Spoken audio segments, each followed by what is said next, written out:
Caião, bom dia. Boa tarde agora, né? Mandou de manhã. Cometi um pecado contra mim e contra Deus. Estou profundamente arrependido. Porém, eu não consigo me sentir perdoado. Caio, Hum. como ter certeza do perdão de Deus? Primeiro é que perdão não é para ninguém sentir, né? Assim, de saída, eu estou me sentindo perdoado. Não consigo me Comia, sentir perdoado. Na conversa dele. comia a mulher do meu irmão, mas foi umazinha só, ela também queria, foi irresistível. Mas eu Hum. saí dali, fui para o banheiro, chorei, chorei. Senhor Jesus, ela é muito gostosa, mas não é para mim. Me perdoa, Jesus, ela é uma maravilha, mas não é para mim, é do meu irmão. Porque eu fiz isso, Jesus, eu já estou assim de novo. Me brocha, Jesus, por favor, Jesus. Ai, Senhor. Aí acaba de orar, fecha o chuveiro, respira e diz: estou me sentindo perdoado. Estou me sentindo perdoado. Isso é mentira. Se o cara tem uma consciência minimamente saudável, ele vai curtir uma culpa saudável algum tempo. Não ter culpa jamais é adoecedor. Pode ser um sinal de sociopatia, de psicopatia. Uma pessoa que comete o mal e não se importa, e não sente, e não se aflige, não aflige a sua alma pelo seu pecado, e não escreve um Salmo 51, não escreve um Salmo 32, não escreve um Salmo 38, confessando o seu pecado diante de Deus, está doente de alma, é insensível, é inatravessável, é um ser impermeável, implacável. Essas pessoas são assustadoras.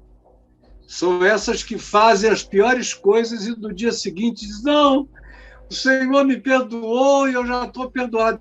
Olha, o Senhor, ouça bem e me veja bem, o Senhor me perdoou antes de eu nascer.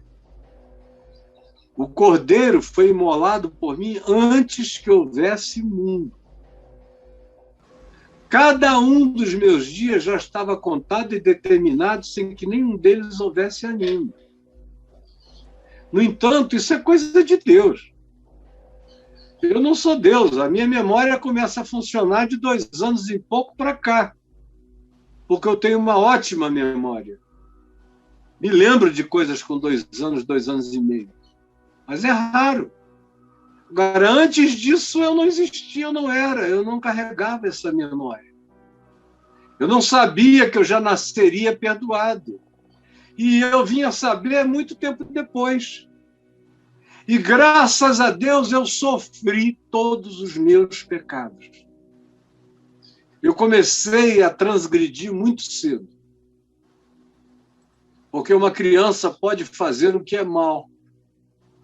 Eu aprendi isso na escritura e eu pratiquei, como criança, coisas que só eu sabia, como eu tinha consciência da minha malignidade, da minha sonsice, da minha safadeza, de como eu ia para casa de alguns compadres do meu pai já pensando na vagininha da filha do compadre lá, do meu padrinho, ou em qualquer coisa, ou em qualquer entradinha. Eu ia brincar com qualquer coisinha dela. E eu ia safado, já piscava, ela já ia lá para os fundos e a gente brincava até acabar. E eu fui, mas eu saía com aquela angústia de isso não está. Quanto mais eu fui ficando de menino, fui virando adolescente, eu tive um período aí na adolescência em que eu dei uma certa naturalizada nas coisas, depois, no início da juventude, mas de vez em quando eu sentia que eu tinha abusado demais, o meu coração experimentava culpa, angústia. E eu achava que eu era um doente anormal. Eu dizia, meu Deus, por que os meus amigos aparentemente não sentem nada e eu tenho esse mal-estar de ter abusado? Até que eu conhecia Jesus e fiquei sabendo que todos os meus pecados estavam perdoados. Todos. Os passados, os do presente e os do futuro. Conquanto eu soubesse, eu tenha crido nisso de verdade, não foi um sentimento, foi uma convicção que tomou conta de mim, pela palavra e pela promessa de Jesus. Esse foi o meu fundamento, que me pacificou. No entanto, eu continuei pecando, transgredindo coisas menores, outras formas, ou às vezes subjetivas, só pensamentos, emoções, sentimentos. E o coração se angustiava. E eu dizia, Senhor, eu sei que os meus pecados já estão perdoados, mas me perdoa porque eu sou um pecador. Me perdoa porque eu sou um pecador. Eu termino as minhas orações e durante muitos anos eu não terminava nenhuma oração sem dizer, junto com meu pai, que eu aprendi também com o reverendo Antônio Elias, com o perdão dos nossos pecados, amém. Com o perdão dos meus pecados, amém. Porque eu já estou perdoado, mas eu continuo um pecador. E que me lembro todo dia que eu sou um pecador, porque uma das condições para eu crescer em santidade é eu não esquecer quem eu sou. É ser honesto com a minha queda.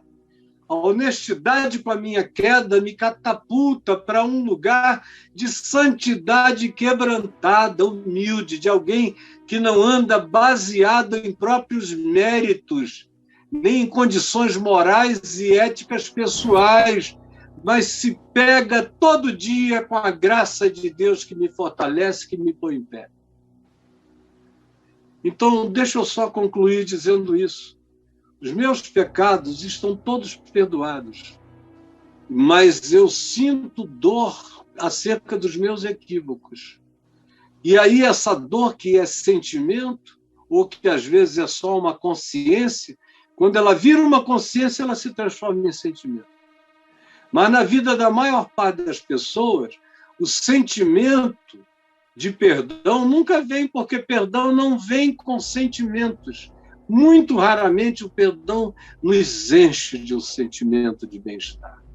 Na maioria das vezes, a gente tem que crer que já está pago, que já está consumado, que Jesus rasgou, como diz Paulo em Colossenses 2, o escrito de dívida que havia contra nós e que constava de ordenanças, o qual nos era prejudicial.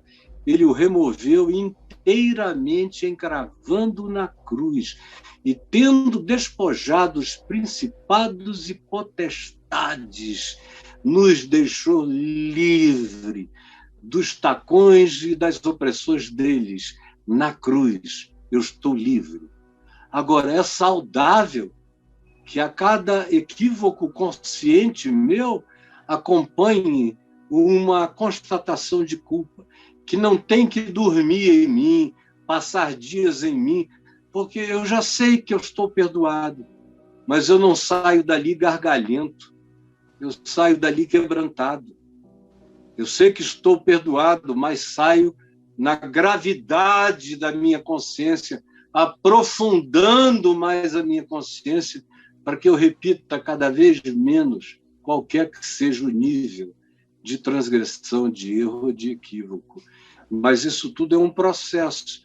E perdão é uma apropriação pela fé. As coisas de Deus não são caracterizadas por sentimento nem por emoção. Quem fica procurando sentimento e emoção como validação de coisas espirituais vai ficar doente psicologicamente, porque não vai experimentar isso, vai achar que não foi perdoado e vai sofrer dessa angústia de culpa a vida inteira. Então, eu não penso em sentimento. Eu constato, eu admito, eu confesso, eu deixo. tudo isso no instante da minha consciência. E quebrantadamente, deixo aquele espigão se transformar em raiz, colocar seu espigão fundo em mim e me levanto com sobriedade e caminho com sensatez crescente cada vez mais e com saúde mental, sem nenhum tipo de perturbação que busque validação de sentimentos ou de emoções. Mas e aí, ó, se quiser ler no meu portal, Sentimentos e Emoções, só escrever lá. Sentimentos e Emoções. Você vai ver a quantidade de textos e de vídeos meus falando com você e com milhões de outras pessoas antes de você, aqui no Papo de Graça. Tá bom? Eu digitei as duas palavras, sentimentos, emoções, aqui. 79 ocorrências, Caio. Pois é. Então, dê uma lidinha por aí que vai ser muito bom para todo mundo.